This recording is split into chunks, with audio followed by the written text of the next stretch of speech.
बिस्मिल्लाहिर्रहमानिर्रहीम। अस्सलाम वालेकुम दोस्तों, मैं हूं सईद और आप देख रहे हैं सईद सॉल्यूशन यूट्यूब चैनल। दोस्तों क्या हाल है? उम्मीद है कि सब खैर और आफियत से होंगे।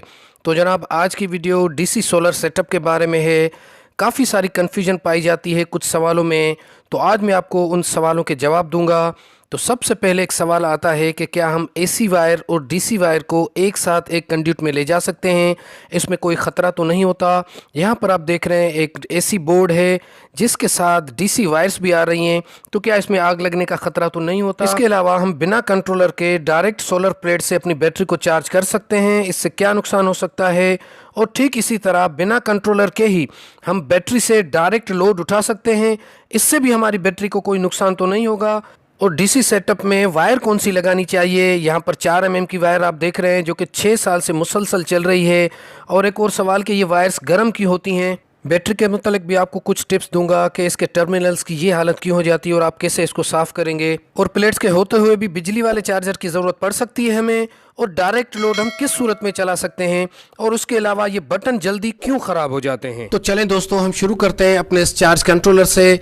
अक्सर हमारे दोस्त ये सवाल करते हैं कि हम बगैर चार्ज कंट्रोलर के अगर डायरेक्ट सोलर प्लेट से अपनी बैटरी को चार्ज करें तो उससे क्या नुकसान होता है। तो अक्सर तौर पर यह देखा गया है कि जिनके पास एक प्लेट होती है वो इस चार्ज कंट्रोलर से अवॉइड करते हैं और डायरेक्ट वो अपनी बैटरी को चार्ज करते हैं, जिससे ओवर वोल्ट की वजह से, हालांकि एम्पेयर तो प्लेट वो दे रही होती है 6, 7, 8, लेकिन ओवर वोल्टेज की वजह से उनकी बैटरी ख़राब हो जाती है, उसके सेल ख़राब हो जाते हैं। तो कोशिश करें कि अगर आप एक प्लेट आपके पास है तो फिर भी आप 10 एम्पेयर का चार्ज कंट्रोलर लाजमी लगाएं। कोशिश करें कि 2 से 3 प्लेट्स हों, उससे आपको रिज़ल्ट अच्छी मिलेगी।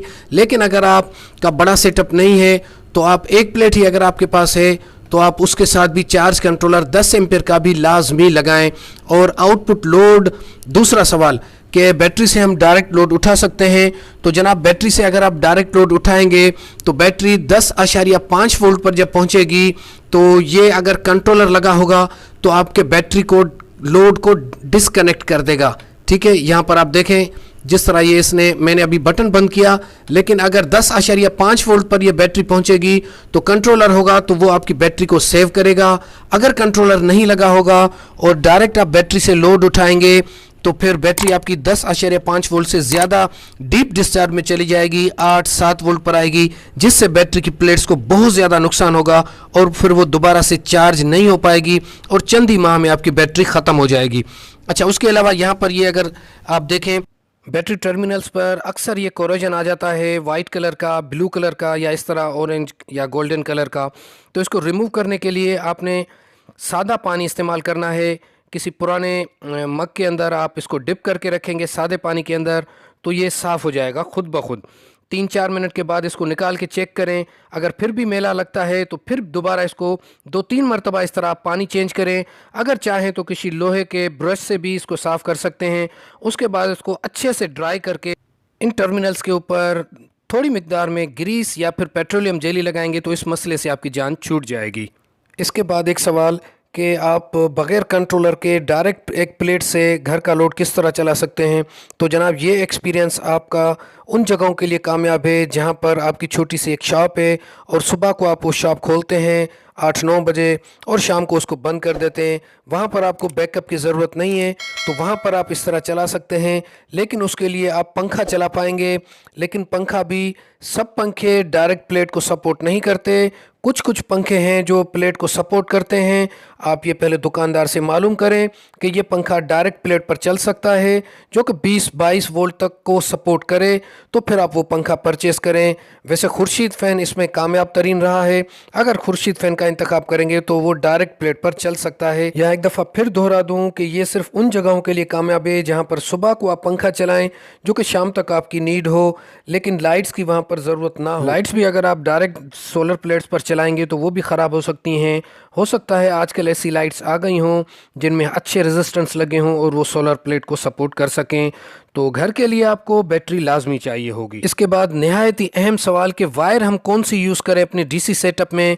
यहाँ पर मैं आपको 2.5 mm और 4 mm की प्योर कॉपर वायर की रिज़ल्ट चेक करवाने जा रहा हूँ।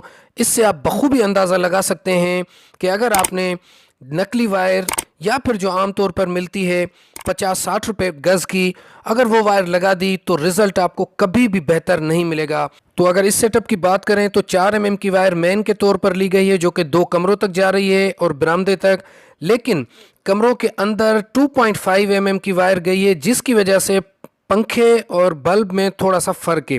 मतलब यहाँ पर ये जो आप पहला बल्ब देख रहे हैं, इसके साथ हमने सिर्फ 2.5 mm की वायर लगाई है, लेकिन इसकी रोशनी बाकी बल्ब जो अंदर के बल्ब हैं उनसे ज़्यादा है, और जिसकी वजह सिर्फ और सिर्फ ये है कि इस रूम तक आ रही है 4 mm की वायर, और उसके बाद नीचे आकर इस बोर्ड तक जा रही है 2.5 mm की वायर, जिस वजह से इस बल्ब की रोशनी थोड़ी कम है और इस पंखे की स्पीड भी थोड़ी सी कम है। वायर गेज की बात आगे चल के करते हैं। जब हम इस पंखे को चलाएंगे 220 वोल्ट पर, और लंबे डिस्टेंस वाली वायर यानी कि 4 mm और 2 mm को मिलाकर जब हम इस पंखे को चलाएंगे तो आरपीएम पे कितना फ़र्क पड़ता है, ये आगे चल के मैं आपको बताऊंगा।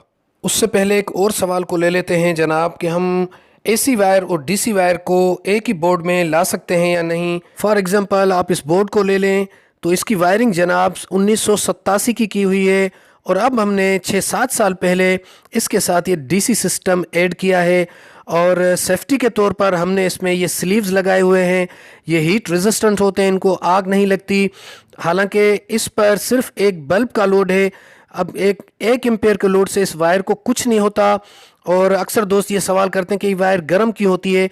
तो जनाब 2 नंबर वायर होगी और बहुत सारा उस पर लोड होगा हद से ज़्यादा, तो वो मेन लाइन गर्म होती है। ये बोर्ड में जो आएगी इस पर तो सिर्फ जितना पंखा या एक बल्ब का लोड होगा तो ये गर्म नहीं होगी।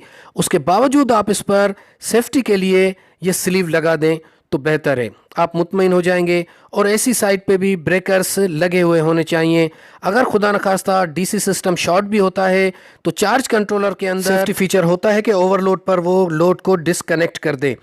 तो अगर आप इससे मुतमईन होते हैं तो इस तरह के स्लीव लगा के आप वायरिंग कर सकते हैं, इसमें कोई हर्ज नहीं है। एसी डीसी को साथ ला सकते हैं। अगर आप उससे सेटिस्फाई नहीं होते तो पट्टी फिटिंग से अलग से आप ले आएंगे पूरा लोड 12 वोल्ट का। और अगर इससे भी बेहतर ये है कि अगर जगह आपकी नहीं है तो आप उसमें एसी और डीसी के बोर्ड और कंड्यूट फिटिंग अलग अलग ही लाएं। तो अगला सवाल है कि जनाब ये बटन हमारे जल्दी ख़राब हो जाते हैं। तो जनाब याद रखें कि ये जो बटन आते हैं ये 220 वोल्ट के लिए आते हैं, न कि डीसी करंट के लिए। हम मजबूरी में इनको यूज़ करते हैं। अब यहाँ पर देखें, इस बटन के ऊपर इस बल्ब का जो कि ओसाका 12 वोल्ट का है सिर्फ 1 एम्पेयर कंज्यूम करता है ये। उसके बावजूद ये कुछ माह में इस बटन में ये ख़राबी आ गई। यहाँ पर आप देख पा रहे हैं, ये देखें, जब मैं थोड़ा सा इसको पुश करता हूँ तो ये जलता है, लेकिन जब हाथ हटाता हूँ तो ये बंद हो जाता है। अगर थोड़ा सा यूँ दबा के रखूँ तो फिर ये देखें जलने लगता है। लेकिन कुछ दिनों बाद फिर ये भी इसमें मसला आ जाता है, मतलब ये मसला बढ़ जाता है कि आप इसको चलाते हैं फिर भी नहीं चलता। अगर दबा के रखते हैं हाथ से तो फिर ये जलता रहता है, अगर आप हाथ हटाएंगे तो ये बंद हो जाएगा। ये तो बल्ब की बात है, लेकिन याद रखें कि ये जो पंखा है आपका ये कम से कम 3 एम्पेयर कंज्यूम करता है। तो ये जो बटन है ये 3 एम्पेयर के लिए डिज़ाइन नहीं किए गए हैं। ये जनाब एसी करंट के लिए होते हैं, तो ये माइनर सा करंट इनमें से गुजरता है। लेकिन अगर हम 3 एम्पेयर के इस पंखे पर लगाएंगे तो ये 2-3 महीने में कितना भी अच्छा आप बटन लगाएं तो ये ख़राब हो जाता है। तो कोशिश करें कि इस तरह के बटन आपके पास स्पेयर में होने चाहिए, और जब इनमें किसी किस्म की ख़राबी आए तो आप इनको चेंज कर दिया करें। तो चलें दोस्तों, अपने एक्सपेरिमेंट और आखिरी सवाल की तरफ चलते हैं। अब यहाँ से 4 mm की वायर ख़त्म होती है और 2.5 mm की वायर यहाँ से शुरू होती है, इस पाइप के थ्रू इस पंखे तक आती है, और वो जनाब इस बोर्ड से होती हुई फिर आती है पंखे की तरफ। तो यहाँ पर मैंने बोर्ड में सारे कनेक्शन कर दिए हैं। ये बटन आप देख रहे हैं ये 12 वोल्ट वाले बल्ब का है, और ये जनाब 12 वोल्ट के पंखे का है, और ये जो नीचे वाला बटन आप देख रहे हैं ये है 220 वोल्ट पंखे का। मतलब ये जो 2 बटन हैं दोनों पंखे के हैं, एक 12 वोल्ट एक 220 वोल्ट। तो इनकी रिज़ल्ट देखते हैं कि क्या है। इस वक्त ये चल रहा है जनाब 220 वोल्ट पर, और आरपीएम यानी कि राउंड पर मिनट हमें मिल रहे हैं जनाब 355। तो 355 चक्कर ये 1 मिनट में ले रहा है। आरपीएम पर तफसीली वीडियो मेरे चैनल पर मौजूद है, डिस्क्रिप्शन में मैं लिंक भी दे देता हूँ, वहाँ पर आप विज़िट कर लीजिए। और जनाब अब हम बिजली बंद करते हैं और देखते हैं कि 12 वोल्ट पे ये किस स्पीड से चलता है। ये बहुत अहम चीज़ है। तो यहाँ पर इसके आरपीएम कम हो गए हैं, महसूस हो रहा है बाकायदा। और जनाब यहाँ पर आप देखें 271 आरपीएम। हालांकि ये जो स्पीड है इसकी 3 की स्पीड से थोड़ी सी कम है, उसके लगभग है 3 की स्पीड की। मतलब ये है कि अगर ज़्यादा डिस्टेंस होगा वायर का तो आप पंखे की चौथी स्पीड से महरूम हो जाएंगे, ख़ास तौर पर 12 वोल्ट जब डीसी सिस्टम पर चलाएंगे उसको, ये याद रखिएगा। अब इसका एक एक्सपेरिमेंट और भी रहता है, वो ये कि इस पंखे को डायरेक्ट अगर हम बैटरी पर चलाएं सिर्फ 1 मीटर वायर की दूरी देकर, तो फिर हम चेक करेंगे कि इसके आरपीएम क्या हैं। वो वीडियो मैं ज़रूर बनाऊंगा, क्योंकि डिस्टेंस की वजह से ज़्यादा परेशानी होती है, आरपीएम इसके कम हो जाते, पंखा स्लो चलता है। तो यहाँ तक उम्मीद है कि आपको अच्छे से समझ आ गया होगा। वायर के हवाले से एक दफ़ा फिर मैं रिपीट कर देता हूँ कि अच्छी वायर लगाएं, कॉपर की लगाएं, और कोशिश करें कि 4 mm की वायर, आप कम से कम 4 mm की वायर लगाएं, और अगर पॉसिबल हो तो हर रूम तक अलग अलग वायर ले जाएं। कहना तो ये आसान है, लेकिन वायर बहुत ज़्यादा महंगी हो गई है, लेकिन इसके अलावा चारा भी नहीं है। कोशिश करें 4 mm की वायर ज़्यादा से ज़्यादा चलाएं। बोर्ड के अंदर अगर 2.5 mm की चलाना चाहते हैं तो चला सकते हैं। आज की वीडियो यहाँ तक थी। अपना बहुत सारा ख्याल रखिएगा। अल्लाह हाफिज़।